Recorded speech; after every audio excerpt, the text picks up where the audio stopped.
Buongiorno da Sicilia 24, questi i titoli.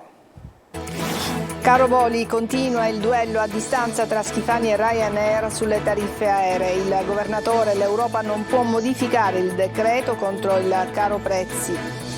Migranti, raffica di sbarchi a Lampedusa, la storia di Lamin da clandestino a giovane imprenditore. Brucia un altro capannone alla zona industriale di Gela. La regione nomina i commissari per 147 comuni inadempienti sul piano antincendio. In arrivo 120 milioni di nuovi autobotti.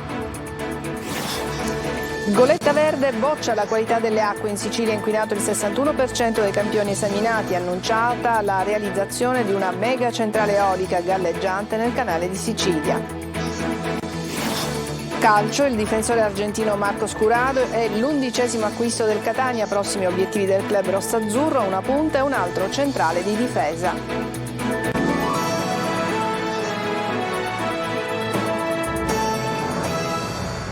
Bentrovati a Sicilia 24, continua lo scontro sul caro voli. Il Presidente della Regione Renato Schifani attacca ancora una volta la compagnia aerea Ryanair, accusandola di fare cartello e di posizione dominante e difende il decreto legge contro il caro voli appena varato, mentre Ryanair minaccia di rivolgersi a Bruxelles, all'Europa. Ma sentiamo. Vale più un principio costituzionale o le regole dell'Unione Europea? Sul caro voli e la battaglia che Ryanair vuole portare avanti a Bruxelles contro iniziativa del governo per calmierare i prezzi, interviene Schifani. La Commissione Europea, afferma il governatore, potrebbe intervenire per modificare la norma del governo nazionale, ma se lo facesse sarebbe messo a rischio il diritto alla mobilità della nostra Costituzione, che prevede che ad ogni cittadino debba essere garantita ogni forma di libertà di movimento. Avevo segnalato già a dicembre dell'anno scorso il cartello tra ITA e Ryanair, prosegue Schifani, nel senso che di fatto hanno stipulato un accordo tra loro per non farsi concorrenza applicando prezzi a rialzo. E poi aggiunge: Ryanair da un lato esalta la libertà del mercato, dall'altro però intasca i contributi. Dall'aeroporto di Palermo ha ottenuto 15 milioni di euro nel 2022. Insomma, la questione caro voli resta aperta e da più parti viene definito un pannicello caldo che non risolve il problema alla radice. Anche l'idea di dare a Natale un bonus ai siciliani per facilitare i loro spostamenti in aereo, una misura che viene salutata con un certo favore da Confconsumatori, che però non mette fine allo strapotere delle compagnie aeree. Siamo di fronte ad un abuso di potere, tuona il presidente Carmelo Calì, che indica la strada del riconoscimento della continuità territoriale per superare l'insularità della Sicilia, cioè poter utilizzare tutti i vantaggi previsti dalla legge per garantire i servizi di trasporto ai cittadini che abitano in regioni sfavorite. In Sicilia occorre necessariamente prendere un aereo o un mezzo navale per attraversare lo stretto, ma questo svantaggio non è stato finora riconosciuto. E arriva una nuova nota di Ryanair che sottolinea la compagnia è in una posizione unica per guidare la crescita alle tariffe basse ed è pronta a portare altri 3 milioni di passeggeri in Sicilia e altri 2 milioni di passeggeri in Sardegna se il governo italiano sosterrà le iniziative sulla riduzione dei costi che Ryanair ha presentato al ministro Urso. Storie di sbarchi senza fine a Lampedusa, continuano ad arrivare migranti e dopo la sciagura di mercoledì con 41 vittime il sindaco Mannino chiede al governo e all'Europa interventi urgenti, basta con le promesse, dice. Sentiamo Giusy Lazzara. Non so come sia possibile che noi siamo sopravvissuti. Lo sguardo terrorizzato di Aisha, la 17enne scampata alla morte con altri 3 migranti vicino a Lampedusa. 41 non ce l'hanno fatta. Racconta un'altra pagina nera dei soccorsi in mare. Storie di sbarchi senza fine a Lampedusa. 1600 solo ieri e oggi sono 20. A partire dall'alba gli approdi sull'isola con l'arrivo di 783 persone. Lampedusa è il primo approdo per chi fugge e la macchina dell'accoglienza pesa anche sulle risorse a disposizione delle amministrazioni. Così, più volte il sindaco Filippo Mannino ha rivolto appelli al governo e all'Europa, chiedendo che il fenomeno venga gestito in maniera strutturale e non più emergenziale. Ci sono dei disagi che ricadono sul territorio che non vengono affrontati e che ancora rimangono questioni aperte, come ad esempio il fatto di avere una nave umanitaria dedicata al trasferimento di questi migranti che facesse la spola tra Lampedusa e la terraferma. Un'altra questione riguarda quello di avere rassicurazioni certe per quanto riguarda i costi della raccolta dei rifiuti che deve anticipare il comune e che non riusciamo più a farlo. E un'altra questione che ancora rimane aperta insieme ad altre è quella dei barchini dei migranti che vengono utilizzati per la traversata. L'isola, nonostante l'emergenza, resta una delle mete turistiche più gettonate. Il sindaco Mannino adesso però teme un ritorno di immagine negativo. Il fatto che si continui a parlare di isola a collasso, di isola presa d'assalto, di emergenza, certamente non invoglia il possibile turista che vorrebbe visitare per la prima volta l'isola. La Ocean Viking sta svolgendo interventi di soccorso da ore tra la Tunisia e Lampedusa, 11 le operazioni concluse con oltre 500 migranti recuperati. Ma ci sono anche le storie positive, come quella di Lamian, un gambiano che 10 anni fa è arrivato da clandestino e oggi è un giovane imprenditore grazie ad un percorso di integrazione della Caritas. Il servizio di Veronica Barbarino. Ricominciare è possibile in un paese pronto ad accoglierti. Lamin, 10 anni fa dal Gambia, è sbarcato a Pozzallo. Accolto dalla rete Caritas, ha saputo reinventarsi imparando uno dei mestieri più antichi del territorio ebleo.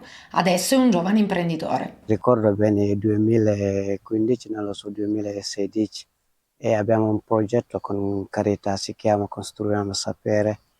E poi abbiamo fatto questo progetto, poi dopo mi ha dato Domenico Leggio, direttore di Caritas. È un lavoro di muro, non sono molto bravo, però lui mi ha aiutato tanto. Comunque Caritas contribuiscono tanto nella mia vita, perché mi hanno aiutato tanto. Sto lavorando da solo con mia partita EVA, sì. Senza lavoro non possiamo fare nulla nella vita e quindi dobbiamo lavorare. La ricostruzione di un muro a secco può quindi diventare un'occasione di integrazione. Questa esperienza nasce dall'esigenza di ripristinare dei muri a secco qui agli orti sociali. Grazie al lavoro di rete che svolgiamo con altri enti del terzo settore siamo venuti a conoscenza appunto della presenza di Lamin che in questi anni è maturato una grande professionalità proprio nel ripristino dei muri a secco, un'arte antica che nel nostro territorio è sempre meno presente purtroppo, come sappiamo il lavoro è integrazione e permette certamente la condivisione di obiettivi, di azioni anche per il territorio della nostra comunità. Lamin ha vinto anche la sua timidezza nel raccontarsi per dare speranza ai tanti che come lui sognano in Italia un futuro migliore. E mentre Cefalù chiede lo stato di calamità naturale, un altro rogo ha distrutto un capannone della zona industriale di Gela. Gerry Italia.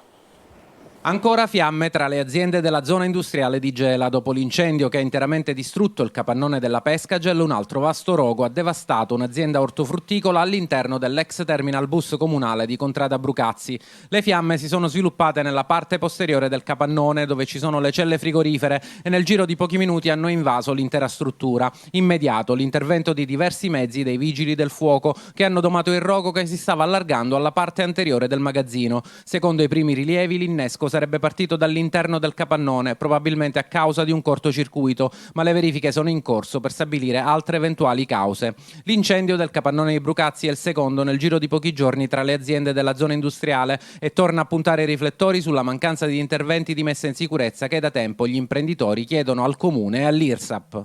Quello che veramente addolora è che delle aziende produttive che danno tanto lavoro, aziende storiche fra l'altro del nostro territorio, non vengono manco ascoltate e abbandonate a se stesse. L'incuria della zona industriale in cui sta versando il nostro territorio è una cosa atavica, è una cosa che ogni anno si è ripetuta e che ogni anno ci sono solo promesse. Io penso che queste aziende grosse che pagano delle tasse non indifferenti dovrebbero essere salvaguardate, prima di tutto nella sicurezza del loro lavoro. Al momento sarebbe escluso che le fiamme possano essere partite dalle sterpaglie che circondano la zona. I danni, principalmente concentrati nel retro della struttura, sono consistenti e in fase di valutazione. Emergenza incendi, commissariati 147 comuni siciliani, pugno duro della regione contro le amministrazioni inadempienti. Sentiamo Eva Spampinato. Abbiamo ancora sotto gli occhi le immagini della Sicilia che brucia in quei roventi giorni di luglio, in cui la colonnina di mercurio sfiorava i 50 gradi e la macchia mediterranea andava in fumo, devastando almeno 6.000 ettari di boschi e vegetazione solo a Palermo e provincia. Alla lotta ai piromani si aggiunge adesso il pugno duro della regione che commissaria 147 comuni siciliani che non hanno presentato entro il 31 luglio il censimento dei territori percorsi da incendi e l'aggiornamento annuale del catasto delle aree bruciate. Una mappa importantissima perché evita le speculazioni edilizie, come spiega l'assessore regionale delle autonomie locali Andrea Messina, che ha nominato i commissari. Sappiamo bene purtroppo che in Sicilia ci sono spesso tante speculazioni chiaramente nel voler magari trasformare poi queste aree in zone da agricole a edificabili, quindi chiediamo ai comuni di attenersi scrupolosamente a quelli che sono i dettami della legge ed evitare che si possa speculare sul nostro patrimonio naturale siciliano. La lista degli inadempienti coinvolge 147 dei 391 municipi siciliani, con in testa la provincia di Messina, 60 enti, seguita da Catania 27, Agrigento 19, Palermo 16, Enna 9, Siracusa 6, Caltanissetta e Trapani 5 a testa. Nessuna irregolarità invece nel Ragusano. Il provvedimento arriva dopo numerosi solleciti nei confronti degli enti locali. Legambiente applaude, non può non colpire la gravità delle inadempienze per numero complessivo di comuni, ma anche per il coinvolgimento di alcune amministrazioni storicamente interessate da incendi estesi, distruttivi, ripetuti in territori di grande interesse ambientale e paesaggistico. E 550 milioni saranno utilizzati per potenziare la lotta agli incendi. La Regione realizzerà una centrale di controllo e raccolta dati che convergeranno in una sala unica operativa coordinata dal Corpo Forestale e della Regione. Sul fronte dei mezzi dell'incendio boschivo è già stimato un fabbisogno di 380 nuovi veicoli, 120 nuove autobotti sono già in consegna. E adesso ci fermiamo, c'è una pausa, a tra poco.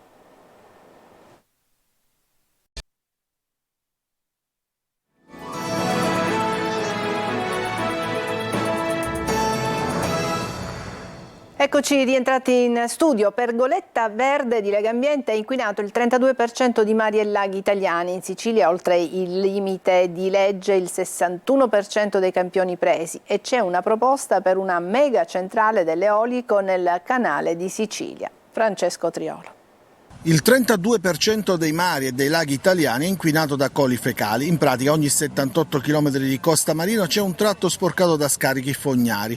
Il dato arriva dal monitoraggio sullo stato delle acque effettuato quest'anno da Goletta Verde e Goletta dei Laghi. Le due imbarcazioni di Legambiente, sostenute da oltre 200 volontari locali, hanno percorso la costa mediterranea da Genova a Trieste e quelle di 40 laghi. Fra mari e laghi sono stati presi in campione 387 punti, quelli fuori legge sono risultati 124, il 32%. In Sicilia il bilancio è non positivo, il 61% dei campioni risultano oltre il limite di legge, 26 punti di prelievo al centro del monitoraggio dei tecnici di Goletta Verde effettuato quest'anno nell'isola, di questi 9 in punti critici come foci di fiumi, canali, scarichi artificiali e 17 in mare. Sui 26 punti monitorati 10 sono entro i limiti di legge, il 39%, e 16 oltre i limiti di legge, di cui 13 risultati fortemente inquinati e 3 inquinati. E durante la presentazione dei dati avvenuta oggi a Roma, Renexia, società dell'eolico del gruppo Toto, ha annunciato che ad ottobre presenterà al Ministero dell'Ambiente la domanda di valutazione di impatto ambientale per una megacentrale eolica galleggiante nel canale di Sicilia a 80 km al largo di Mazzara del Vallo. L'investimento sarebbe sui 9 miliardi di euro e la prima sezione della centrale potrebbe cominciare a produrre nel 2027. Una brevissima pausa e poi parleremo di calcio.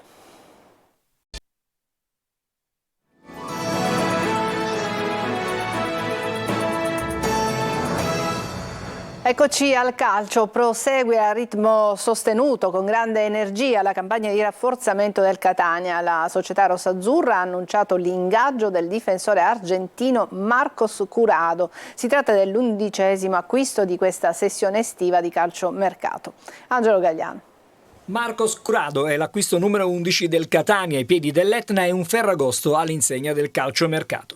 L'obiettivo della dirigenza rossazzurra è completare prima possibile la rosa a disposizione di Tabiani. 28 anni, il centrale argentino di origine venete è in Italia da 5 anni. Elemento solido e duttile, Curado si trova a suo agio sia in una linea difensiva a 3 che a 4 e all'occorrenza può essere impiegato anche da laterale. Nelle ultime 2 stagioni ha indossato la maglia del Perugia in Serie B. Sono dunque 4 le operazioni ufficializzate questa settimana dal Catania, nell'ordine Maffei, Marsura, Popovic e appunto Curado. Il direttore sportivo Antonello Laneri per la difesa ha puntato gli occhi sull'ex regina Daniele Liotti, l'alternativa è rappresentata da Marco Chiosa dell'Entella. In attacco piace il bulgaro Andrei Galabinov, anche lui in uscita dalla regina. E veniamo al campo, a Zafferana la squadra prepara il terzo allenamento congiunto, stavolta avversario dei rossazzurri sarà il Paternò. Abbiamo lavorato tantissimo sotto tutti i punti di vista, sia a livello fisico che tecnico-tattico. Il mister ci ha fatto capire dal primo giorno le sue idee e stiamo cercando di riportarle in campo. Sicuramente sarà emozionante perché ripartiremo di nuovo a giocare al Massimino. Spero che ci siano tante persone e sicuramente daremo il massimo. Attivo sul mercato anche il Messina, la dirigenza giallorossa ha ufficializzato gli ingaggi del centrocampista Francesco Giunta, della mezzala Marco Firenze e del difensore Federico Pacciardi. No, non ci ho pensato un attimo, ho accettato subito l'offerta del direttore. Per me è un orgoglio indossare questa maglietta di questa città con questi tifosi di questa piazza bellissima. Un gruppo giovane, però tutti bravi ragazzi, io sono arrivato da poco, insomma mi hanno accolto molto bene e diciamo che deve essere la nostra forza, l'unione per scendere in campo compatti e andare a battere l'avversario. In entrata Modica aspetta 2 terzini, un play che detti i tempi davanti alla difesa e una punta centrale. Daga e Iannone sono invece vicini alla cessione. Ed è pronto il nuovo bando per la gestione del Massimino. Il primo era andato deserto alla scadenza dello scorso 17 luglio. Il Comune di Catania ha pubblicato adesso un secondo avviso per l'affidamento in concessione della gestione, conduzione ed uso dell'impianto sportivo comunale Stadio Angelo Massimino. Rispetto al primo, che prevedeva un accordo per 10 anni più altri 10, la proposta adesso ha durata inferiore, 3 anni, rinnovabili per altri 3. Le offerte vanno consegnate entro l'11 settembre prossimo alle ore 13. E con questa notizia chiudiamo l'edizione del mattino di Sicilia 24. Grazie per averci seguito. Prossimo appuntamento alle 14. A tutti una buona giornata.